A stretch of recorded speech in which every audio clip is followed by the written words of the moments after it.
दिव्यवाणी दिव्यवाणी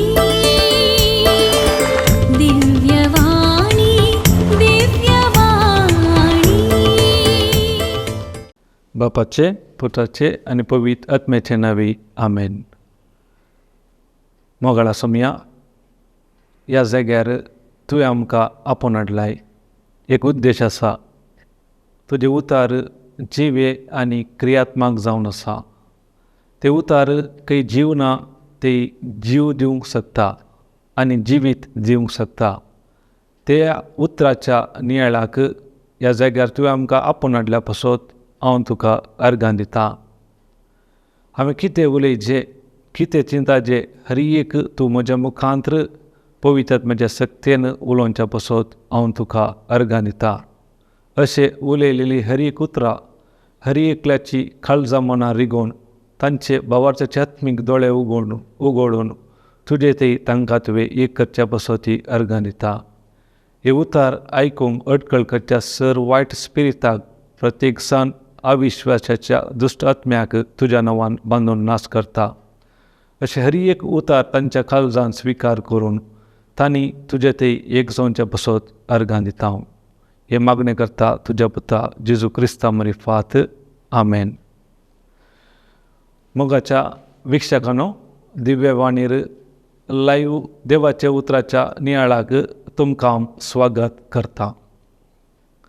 देवाचे उतर जावन आसा जिवे आनी क्रियात्मक.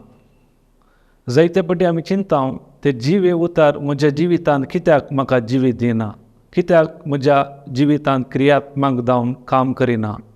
आमी जायते फावटी मागणें करता, मिसा घेता, जाल्यारय आमच्या कुटुंबांत समस्ये मुग्दानात. ताका जायतीं कारणां आसात.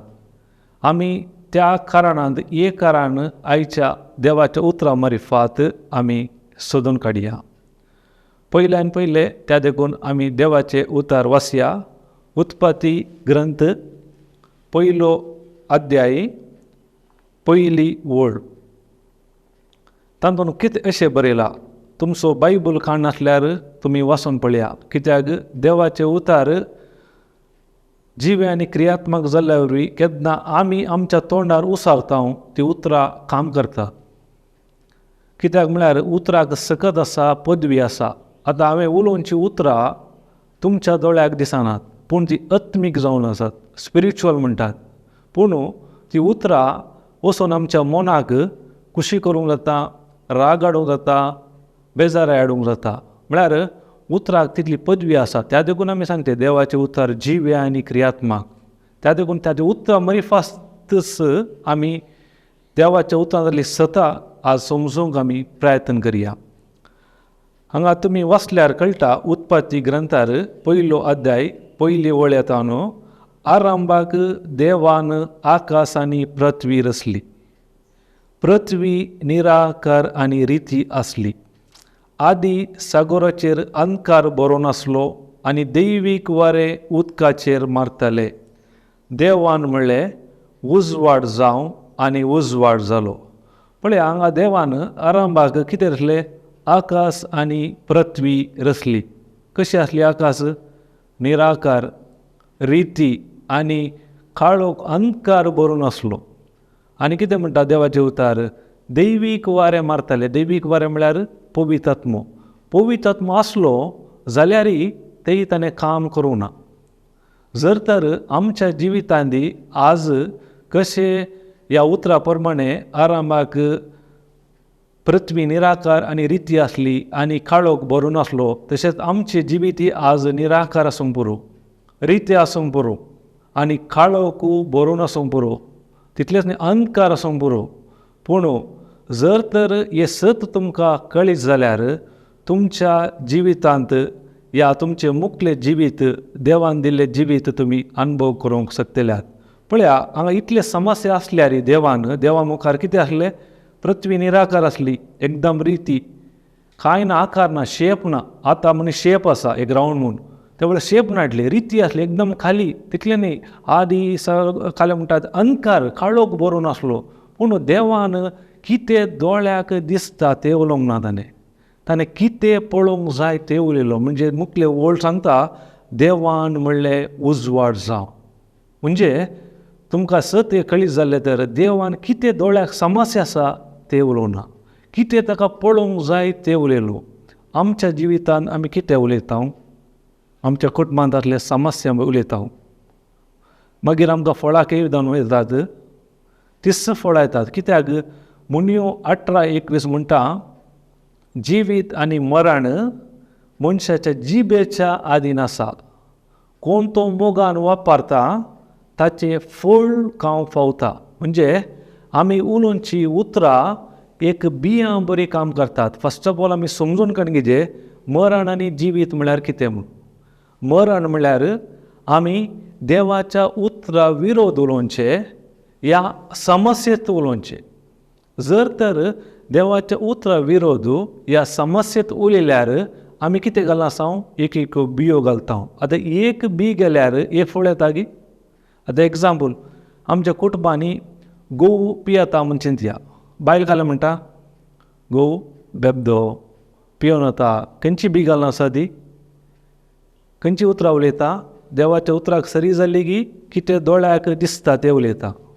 कितें जाता? एक बी गेल्यार एग्जाम्पल तूं 30 पियोसो, हिच्या उतरा वरवीं 60, 90, क्वार्टर जावन ताच्या आव्हानी ते कोण कारण जाता?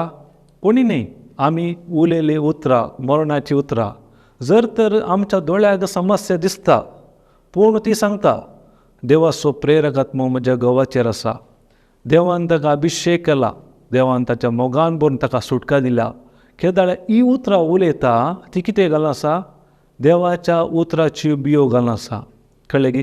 बी घाल्ले बरीच फळ येना, टायम लागता. आमकां सोंसणीकाय गरजेची. केन्ना ही सोंसणीकाय रावता आनी देवाक अर्गां दिता, इल्ल्या तेंपान कितें जाता? तिची परिस्थिती बदलता. इवन जिजूच्या जिणेंत ती पळया, तो बार्तिमेव कुर्डो जिजू लागीं आयलो. तो येवन कितें म्हणलो जिजू लागीं?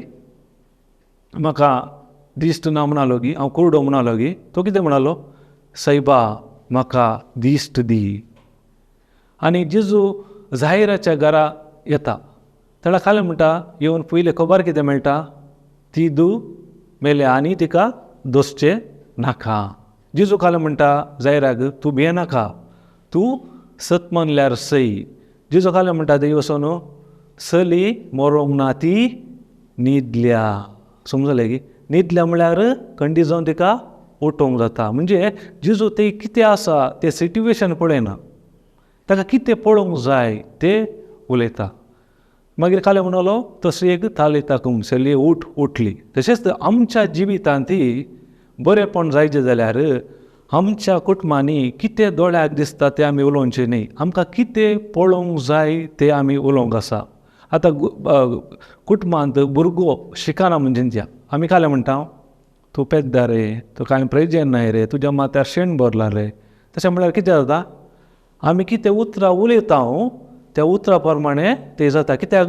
उतराक सगता पावर वता मू. आतां इलेक्ट्रिसिटी पावर खाले करता ती इलेक्ट्रिसिटी पावर काळो घातल्यार ती स्विच ऑन केल्यार पावर दवडयता. तशेंच आमच्या उतराक पदवी आसा, पावर आसा. कळ्ळें की? जर तर तुमच्या दोळ्याक दिसता तो शिकना पूण तुमी सांगतात देवाची उतरां उलयतात, देवाचो प्रेरक आत्मो ताचेर आसा, देवान ताका अभिशेक केला, जिजूच्या मोगान भरला आनी सुटका दिला, जाणवायेचो समजणेचो आत्मो ताका दिला. तुमी कितें करनासात? देवाची उतरां उलोवन आसात. ती उतरां खाले करतात, एका दिसाक खंडीत जावन ती फळां हाडटात. कित्याक? देवाची उतार सांगता देवाच्या तोंडांतल्यान भायर सरले हर एक उतार ताणें कितें करूंक सांगलां तें करनस पाटी येता. कळ्ळें की? त्या देखून जिवीत आनी मरण खंय ना, आमच्या जिबेच्या आदीन आसात. तुमी देवाच्या उतरान पळोवचें जाल्यार जिवीत आनी मरण कितें म्हळ्यार रोमन्स 8:8 6वी ओळ अशें सांगता, रक्तमासाच्या वंदरण्याचें फळ मरण. आतां रक्तमास म्हळ्यार काय तर आमी ह्या संवसारांत जियेतना रक्तमासा प्रमाणे जियेता. समज म्हणजे आमचे 5 इंद्रियां आमकां कंट्रोल करतात, आमचें मन आमकां कंट्रोल करता, म्हणजे आमचें शरीर आमकां कंट्रोल करता. आमी कितें पळयता, कितें आयकता, म्हणजे मन कितें सांगता त्या प्रमाणे हांव जियेल्यार ह्या संवसारार ताचें फळ मरण. पूण देवाच्या उतार ते मुखारसून बरयला, पूण आत्म्याच्या कुशे प्रमाणे जियेल्यार ताचें फळ कितें? शांती आनी जिवीत. तर आत्मा म्हळ्यार कितें? आत्म्याची कुशी म्हळ्यार 6 अध्याय 6 वळ आनी 63 बरयला, मनीस खंयच्याकी उपकारा पडना. हांवें उलयली उतरास आत्मीक जिवीत दिवची. इंग्लिशार आसा स्पिरीट अँड लायफ. देवाची उतरास आत्मीक, त्या देखून उतरां आत्मीक स्पिरिच्युअल ती दोळ्याक दिसनात. आमचे समस्या कितें म्हळ्यार आमच्या फिजिकल समस्याक आमी फिजिकल रितीन काम करता. आमचे समस्या फिजिकल न्ही, ते स्पिरिच्युअल आत्मीक वायट शक्ती देवन येवचे. त्या देखून आमचे झूज आत्मीक झूज जायचे. देवाची 2 दारीची तलवार केदाळा आमी उपयोग करता, ती खाली करता, ती भितर वचून काम करता. कळ्ळें की? त्या देखून कोण देवाची उतरां तोंडार उसारिना ताच्या जिवितांत कितेंच बरें बरेंपण पळोवंक साध्य ना. कित्याक जेजून देवान पृथ्वीर आसतना कितें म्हणलें? देवान म्हणलें. तुमी उत्पत्ती ग्रंथ वाचल्यार कळटा, देवान हर एक कडेन तोंड उक्तें करून म्हणलें. कित्याक जेन्ना मनशेर आमच्या तोंडांतलीं उतरां भायर येनात तितले म्हणसर पवित्र आत्मा काम करना. आमी ओडोल वाचले, आरंभाक देवान आकाश आनी पृथ्वी रचली. आकाश कशें आसली? पृथ्वी निराकार रिती, आनी आदी सागराचेर खाळोक बरो नासलो, अंधकार. आनी आदी सागराचेर काय म्हणटा दैवीक वारें मारतालें. पवित्र आत्मा आसलो, पवित्र आत्म्यान कांय काम केलें की ना. कित्याक करूं ना? केन्ना म्हणसर तोंडांतलीं उतरां भायर येवनात तितले म्हणसर पवित्र आत्म्याक काम ना. केन्ना आमी देवाची उतरां उलयता तेन्ना पवित्र आत्मा एक्टीव जाता, ती उतरां काण घेता, त्या उतरांतली सकत आमच्या दोळ्यां मुखार फिजिकली तोडटा. त्या देखून आमी सांगते देवाचे उतर आमच्या तोंडार उसारीचे. कित्याक रोमन्स 10:10 बरयलां. कित्याक तोंडाच्या उसारणे द्वारे कितें मेळटा आमकां? आमचें साल्वासांव. कळ्ळें की? साल्वासांव म्हळ्यार कालें देवाच्या उतरा प्रमाणे साल्वासांव म्हळ्यार तुमची संपूर्ण भलायकी, संपूर्ण आशिर्वादा, संपूर्ण रक्षण, संपूर्ण समृद्धी केदाळ येता.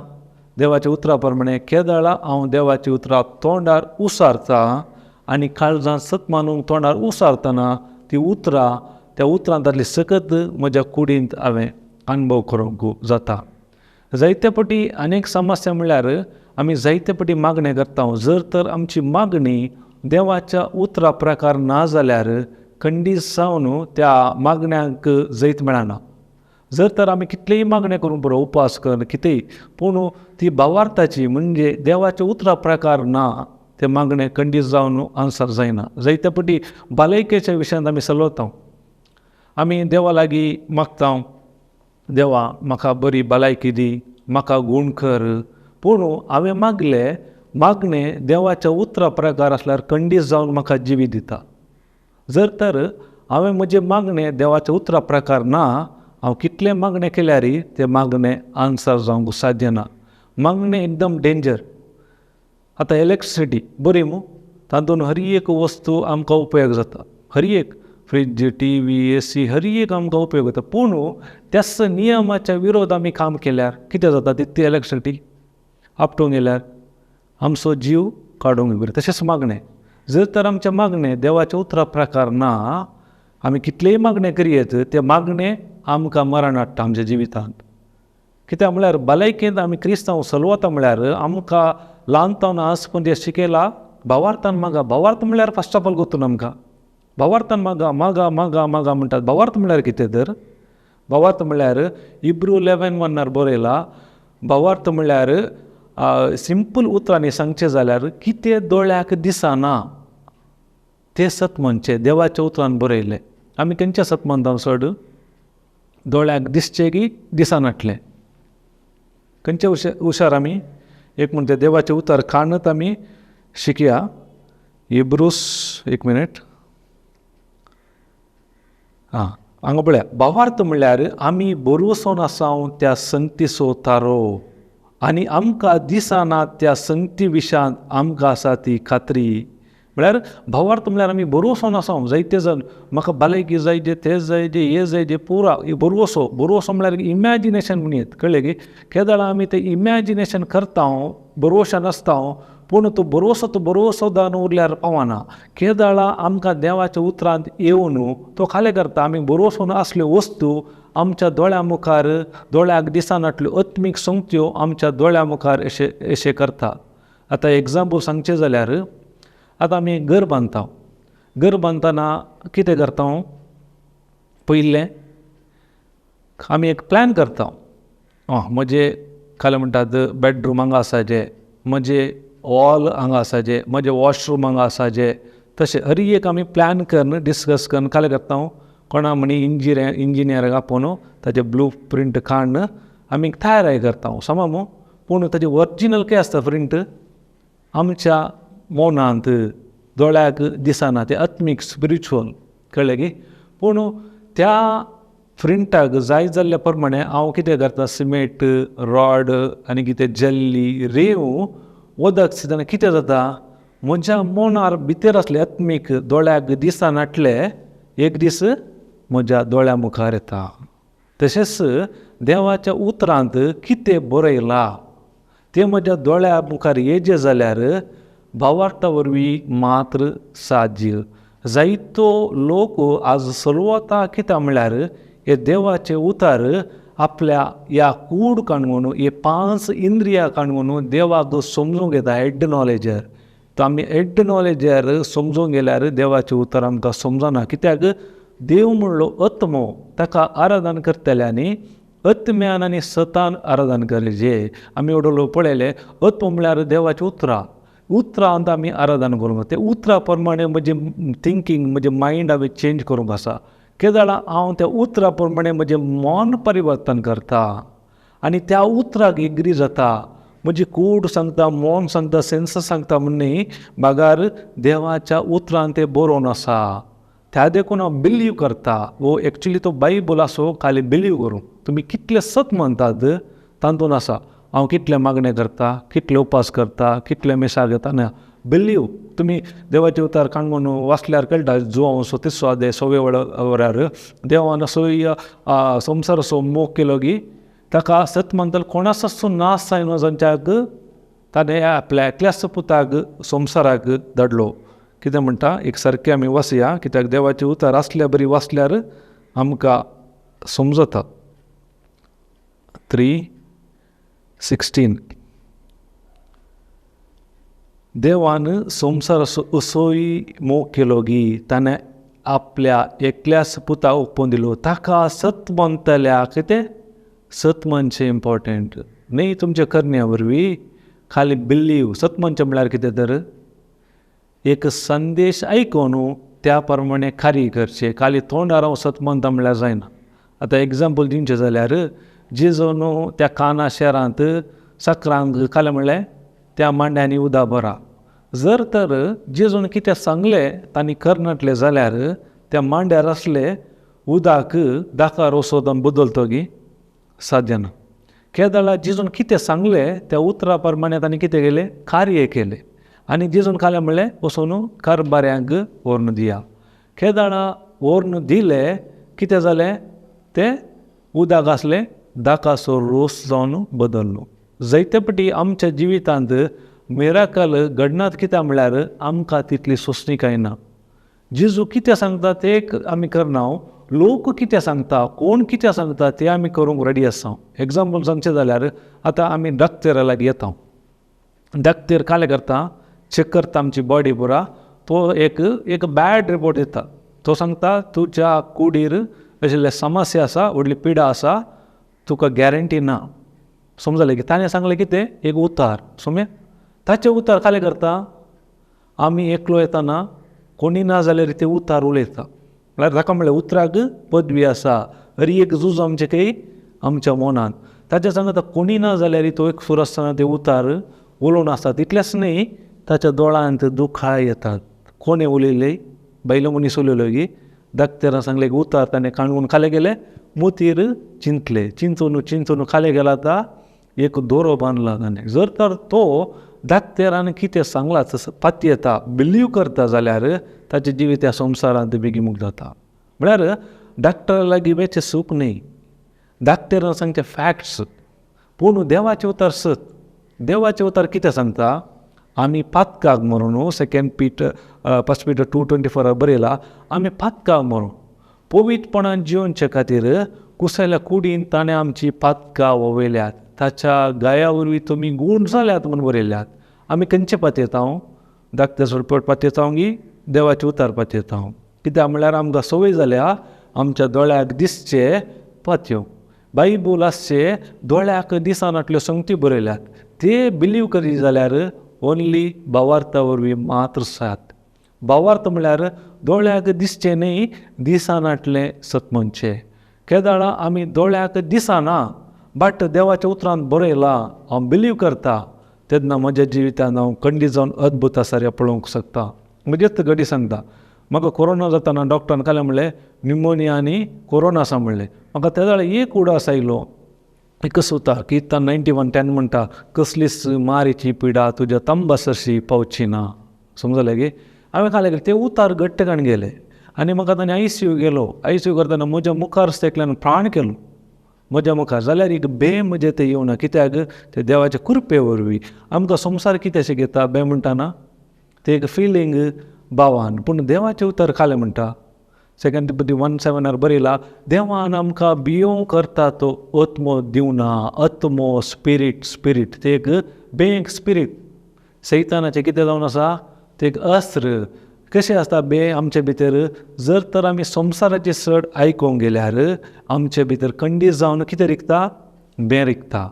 ते बे भायर वचचे जाल्यार आमी कितें आयकाचें? सड आनी सड देवाची उतरां. कितले आमी देवाची उतरां आयकता तेन्ना आमचे भितर कितें उत्पन्न जाता? भावार्थ. आमकां ह्या संवसारांत जैत दिवचें जावन आसा भावार्था वरवीं मात्र ह्या संवसारांत आमी जैतवंत जिवीत जियोंक जाता. कळ्ळें गे? जर तर आमकां भावार्थ ना, भावार्थ आमी खाल्या पळोवनच्या वस्तूंचेर भावार्थाची गरज ना. आमची कूड सांगता, मोल सांगता, हर एक आमकां आतां फील जाता, ताची भावार्थाची गरज. भावार्थाची गरज कितें आसा? पवित्र पुस्तकार बरयलें. आतां ताच्या गायरी गूण जाल्ले आमकां दिसता गे? ना. पूण कोण तो सत म्हणटा, बिलीव करता, ताका एकच एविडेन्स भावार्थाक देवाचे उतार मात्र, दुसरो एविडेन्स ना. संवसारार कशें म्हळ्यार मेजॉरिटी जिखता. कोणा ते अधिकार आसा, दुडू आसा, तो मनीस जिखता. पूण देवाच्या राजांत मेजॉरिटी जिखना. कोण देवाच्या उतरांत रावला तो मनीस जिखता. ताका देवाचे उतार सांगता कोण तो बुद्धवंत मनीस? आपलें घर कटपार बांदलेलो. ताणें कितें केलें? गोंड खणले आनी ताचेर बांदलें. खाले आयलें, वारें वादळ येवन त्या घराक मारले, पूण ते कोसळून पडूंक ना. कित्याक? ताणें देवाचें उतर आयकलें मात्र न्ही, त्या उतरा प्रमाणे केलो. कोण तो हेड्डा बुदनातलो? ताणें घर खंय बांदलें? रेवेर. कितें केलें? ताणें आयकलां देवाचें उतार, पूण देवाच्या उतरा परबीं ताणें जिवितांत पाळोवना. त्या देखून खाल जालें, त्या घराक वारें वादळ येवन मारलें आनी कोसळून पडलें आनी संपूर्ण नाश जालें.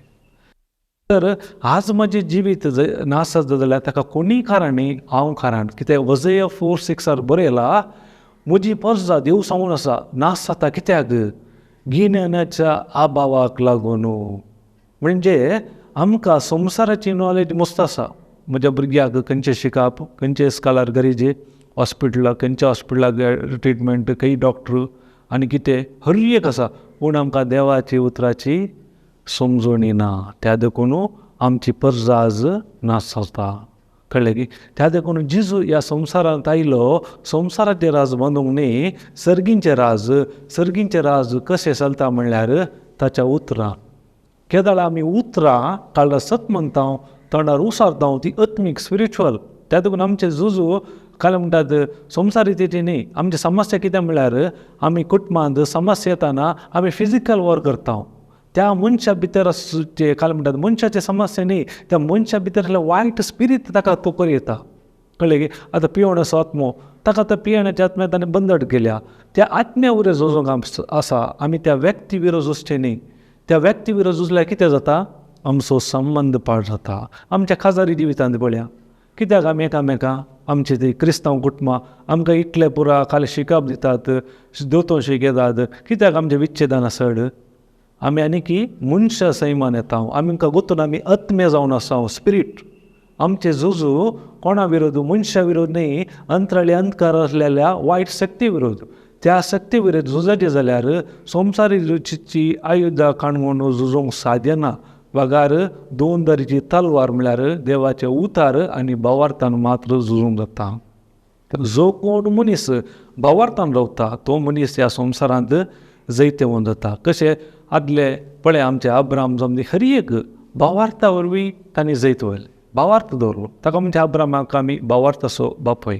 जर तर हांव संवसारी रितीन म्हज्या दोळ्यांक दिसच्या समस्ये वयर बॅटल करता जाल्यार खंडीत म्हाका जैत मेळना. आतां एग्जाम्पल, आतां उदकार एक 50 ग्राम असो फातर उडया कितें जाता, तो बुडटा सांगू.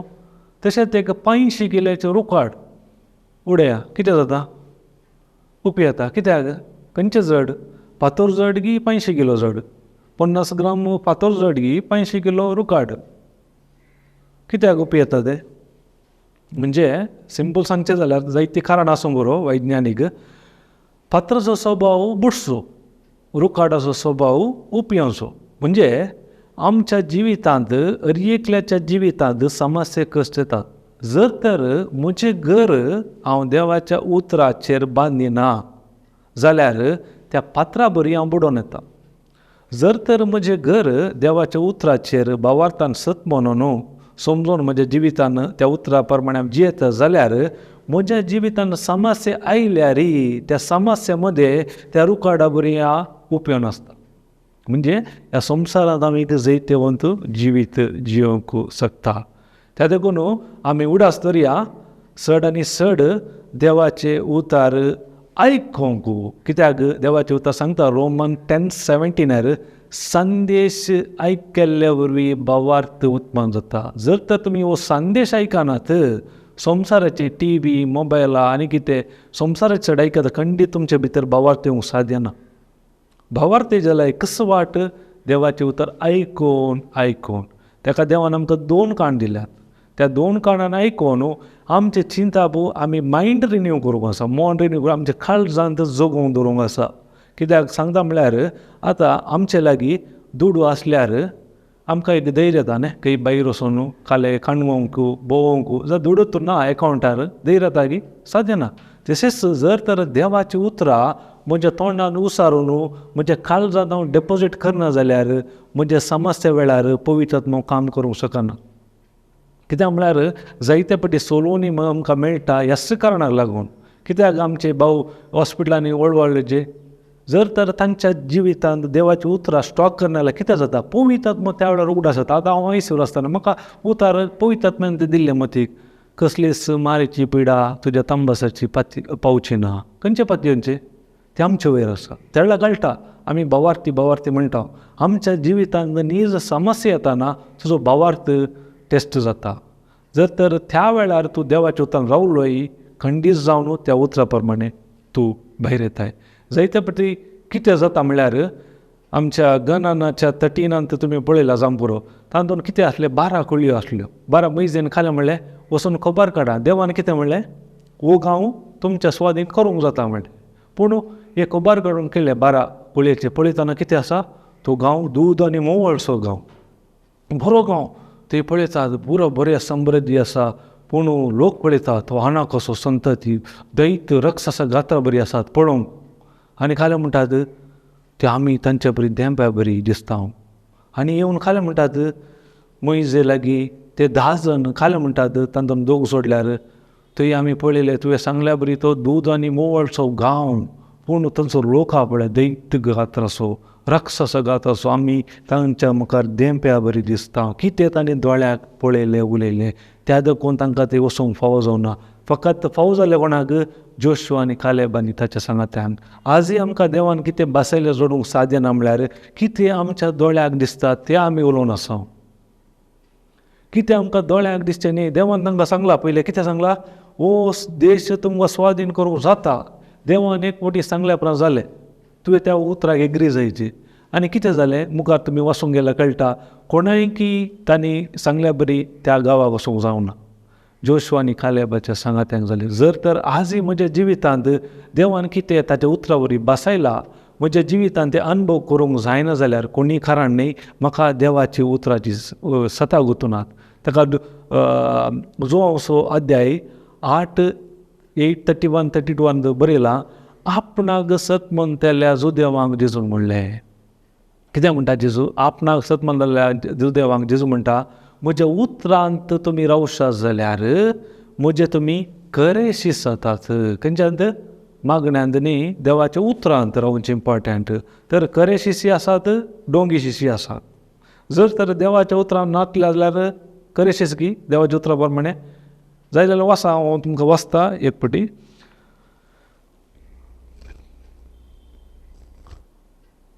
जॉन 8:31. Praise God. काल म्हणटा आपणाक सत म्हणटल्या जुदेवांक जेजून म्हणलें म्हज्या उतराक तुमी खाल जावन चलसात जाल्यार तुमी म्हजे करेशीस जातल्यात. जर तर आमी देवाच्या उतराक खाल जावन चलना आमी करेशीस न्ही. आमी आमकांच विचारया, आमी देवाच्या उतरा प्रमाणे जियेता गी ह्या संवसार कितें सांगता, कोण कितें सांगता तें सत म्हणून आमी जियेता. आमी कोणायगी बोट दाखोवचें नाका. देवाचें उतर सत. देवाचें उतर काल म्हणटा अंतराळांनी भुमिसरात पूण म्हजी उतरां सरचिनात. त्या उतरा प्रमाणे म्हजें जिवीत आसा. आनी मुखार काल म्हणटा तुमी सत जाणां जातल्यात आनी सत तुमकां सुटका दिता. कोणी आमकां सुटका दिना. देवाचें उतर क्लियरली बरयलां, तुमी सत जाणां जातल्यात आनी सत तुमकां सुटका दितले. जर तर आमच्या जिवितांत आज सुटका ना जाल्यार आमी सत आमकां कळीत जावना. ही सताची आमकां समजणी मेळोना. आमी देवाचे उतार आमी आनी कितें करूना. आमी मागण्या कच्च्यान चॅम्पियन न्हय, जायत्यो मागण्या पळोवन त्या मागण्यांत देवाचे उतरां आसात गी. देवाच्या उतरा प्रमाणे मागता हांव गी, तेन्ना मात आमकां सुटका मेळटा. जर तर म्हणजे मागणे देवाच्या उतरा प्रकार ना, आमी कितलेंय मागयेत ते मागणे खंडीत जावन आन्सर जायना. आमी कित्याक सांगचें म्हणल्यार भलायकेच्या क्षेत्रांत जेजूच्या गायेनी तुमी गूण जाल्या उपरांत जेजू म्हाका गूण कर म्हळ्यार कितें जाता असो अर्थ. जेजू तूं एकोटी मेल्लो पावना, परत ये म्हजे पासून तूं परत मार खा कुसार मोर म्हळ्यार जेजू केल्लें हांवें सत मानिना, बिलीव करना म्हूण जालें. कळ्ळें की. त्या देखून उडास धरया आमचे मागणे देवाच्या उतरा प्रकार आसूं दी. तेन्ना कितें ताच्या उतरान बरयलां, देव विश्वासी देव ताणें कितें उतरां सांगलां खंडीत आमच्या जिवितांत आमी अणभव करूंक शकतले. हांव त्या घडये आमी दोळे धांपया, मोगळा सोमया. आयच्या दिसा तुज्या उतरां मरिफात तुवें आमकां जायतीं सतां कळीत केल्याय. ह्या पासत आमी तुका अर्गां दिता. वय जेजू, आमी सदांच तुज्या उतरा प्रमाणे जिवीत जिवंक आमकां शिकय. पवित्र आत्म्या आमकां कुमक कर. कित्याक मरण आनी जिवीत आमच्या जिबेच्या अधीन आसात. केन्ना आमी जिविताची उतरां उलयतात म्हणजे तुजी उतरां आमी उलयता, ती उतरां आमकां जिवीत दितात. जर तर म्हज्या जिबेर हांव मरणाची उतरां म्हणजे म्हजी कूड, म्हजें मन कितें सांगता आनी समस्येत उलयताच ताचें फळ म्हाका मेळटा. आयच्या दिसा जेजू तुज्या उतरां मरिफात तुवें म्हाका सत कळीत केल्ल्या पासत हांव तुका अर्गां दिता. ह्या तुज्या उतराच्या सदांत हांवें सदांच रावूं. ह्या संवसारांत एक जैत्यवंत जिवीत जिवन तुज्या नांवाकी महिमा दिवंक म्हाका फोव कर. हें मागणें करता तुज्या पुता जेजू क्रिस्ता मरिफात. आमेन, आमेन, आमेन. दिव्यवाणी